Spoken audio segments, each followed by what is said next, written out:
G'day there, my name is Hannah and this is my review of episode 8, the finale of Ahsoka. Diving straight in, a lot of things were set up for this episode and I felt like they delivered. Coming into this very first scene with Thrawn and the mothers, this was a really cool ritual. We got to know a little bit more of the mother's magic and we see Morgan Elsbeth turn into a mother, like official great mother. This has a really cool level of kind of creepiness and dark magic, and she gets this really cool weapon that is called the Blade of Talzin? The Talzin Blade.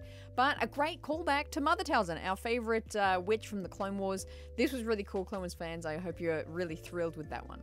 Then we get this great scene back on the T6 shuttle of Ezra creating his saber, or kind of new saber, and the reference and talking about Kanan, which was so cool. This was really great to see kind of Huyang and Ezra kind of put this together, that like they know the same person, and Huyang knows Ezra's master and all that kind of, that kind of idea. And I love the fact that Huyang does call him Caleb, his original Padawan name. I thought it was really cool.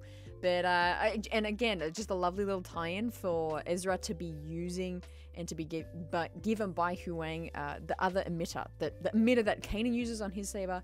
Ezra gets that as well. This episode, as much as like we're going to talk about all the action, it did have such great conversations. The next conversation we have was between Ahsoka and Sabine on the wing of the ship as they're just like flying through the land. This was such a great conversation. I think it really brings a conclusion to the kind of journey that Ahsoka's been on through this season. I think the whole point of this season is to show Ahsoka what the point of being a master is and that she can do it, and I mean, a lot of layered things in between those 2 points. But this conversation really shows what she learnt with that flashback through the world between worlds with Anakin, and learning to be aware of the now, don't be so worried about the future, and trust in the Force. That's really what Anakin was instilling in her with the world between worlds, and you can really see that come out with this conversation she has with Sabine. This was a great little piece of dialogue that she says here, where she's talking about how her master always stood beside her and supported her. Of course, this feels so reminiscent of the Wrong Jedi arc in Clone Wars, and Ahsoka feeling like everyone betrayed her, everyone like didn't trust her, and everyone fell through for her. But Anakin, he always stood by her and made sure she know that. And it's this great little piece of dialogue where she kind of acknowledges that, and she realized that she needs to do that herself for Sabine. The next few action sequences were really interesting, I found. The next like 10-15 minutes of this episode was just action. It was really fun. We get Ezra, Sabine, and Ahsoka getting into the temple, going against all those like night troop. I forget what they are. I think they're called night troopers. Going against all those night troopers was really cool. And then we see the magic come into it, and we see the mothers not reincarnate, but just reinvigorate, revive the night troopers with their night sister magic. Was so cool. That's a thing in Star Wars we've seen a lot. We saw that a little bit in Fallen Order, which was awesome. So love to see that magic come into play, and then just seeing those our heroes kind of realize that and seeing what they had to figure out was really exciting. I found this whole kind of like just sequence that happened to you was really cool. This coming to a peak really when Ahsoka was facing against Morgan, Ezra and Sabine were on the top of the tower, I guess. And Sabine finally using the Force. Really interesting point. I know this is going to be such a contentious point, but I'll give my 2 cents on it. At first, with this idea that Sabine is being trained as a Jedi, I wasn't too much of a fan. I kind of came on board with the idea that I like the idea of her training as a Jedi, but not actually having the Force. I really subscribed to that idea, and I thought that would have been really cool to kind of show you can still be mindful, and you can still, train and be aware, but not have the Force. But she's got it. She used it. She got her saber to her hand. So she definitely is a Force wielder. Still seemingly quite weak. She's not super powerful.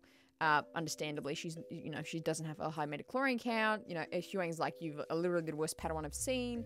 She doesn't have a lot of Force in her, but really interesting idea that she has the Force. But I think this could work. This could grow on me. I'm not super against it. I'm not super for it yet either. But I'm kind of okay with it. I'm not really that pissed off by it, but I think some people will be. The big standout for me in this episode, which was only a few scenes and few shots, was Thrawn's character. Lars Mikkelsen's acting in this episode was just so good. It's been good every episode, but I've loved this episode the most. His facial expressions, the way he moves his mouth and face, and the way he said these lines that he had to say in this episode was so, so good, and just made him, you know, Thrawn is such a foreboding and fierce and cunning villain, and like Lars just so well portrayed that in this episode, and I really loved it. That was a real highlight for me in this episode. Pretty crazy that he did get away with everything, leaving this new galaxy back to the old one. I like how everything's flipped now. Everyone's kind of stuck in this new galaxy, and he's the one returned back with Ezra, which is this fantastic scene. I don't know how he got off the ship. That's kind of hilarious that they skipped over that part, but really cool to see Ezra back with the New Republic, and back, well, not that he was ever there, but to go back to the New Republic and meet again with Hera. This was such an emotional scene. This really touched me. It was really beautiful, I think. Yeah, having Chopper go up to him and start to recognize him, maybe, and then as he took off his helmet, and Hera's realization was just so wonderful. Rebels fans, we ate so good with this scene. This was so impactful. Hilarious. Only criticism though was, like, I found it hilarious that we didn't see the hug. They like cut away the second they were walking together to have the hug. Hilarious that we didn't get that on the screen. The only criticism, but still a beautiful, beautiful scene. By the end of this episode, it was really interesting to see they kind of did this wrap up of where everybody is at. Shin has decided that she'll join the mercenaries on this planet, Peridia, and she'll kind of be in this in-between spot, which makes sense. I didn't ever see her really turning back to the light, you know, coming and joining Ahsoka. And of course, you know, Balin's off doing his thing, so she doesn't want to go that way either. So it kind of makes sense where she's in this middle ground, middle spot, and it's going to be interesting to see where her character goes with them. Then we see Balin, of course, he's still after this calling, this voice, what he's after.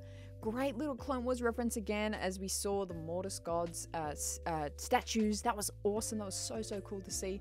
Love seeing them. But you know, Balin's he's looking after. He sees that light. He wants to go there. And I think we're all still wanting to know what the hell that was as well. So that's a really cool place where he's ending off. And then, of course, we've got Ahsoka Sabine still on the planet, but you know what? Ahsoka's pretty relaxed, and I think that makes sense. It's still open-ended. We still obviously want them to probably go back to the old galaxy and reunite with everyone. Of course, with Thrawn being back there, they kind of, I don't know, I feel like they got to deal with that some way.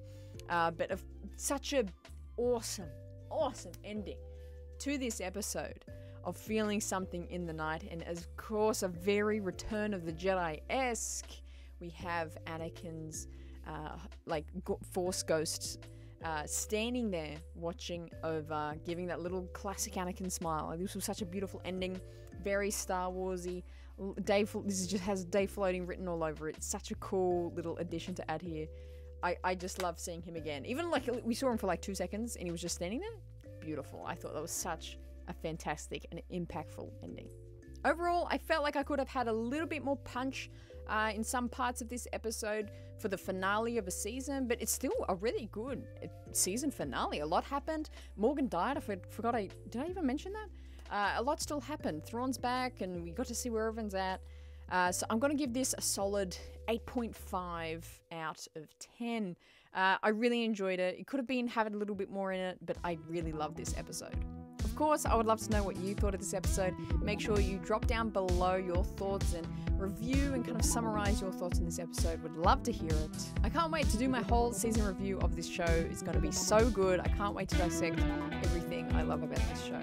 Make sure you subscribe for more Star Wars community and entertainment. And until next time, make sure you always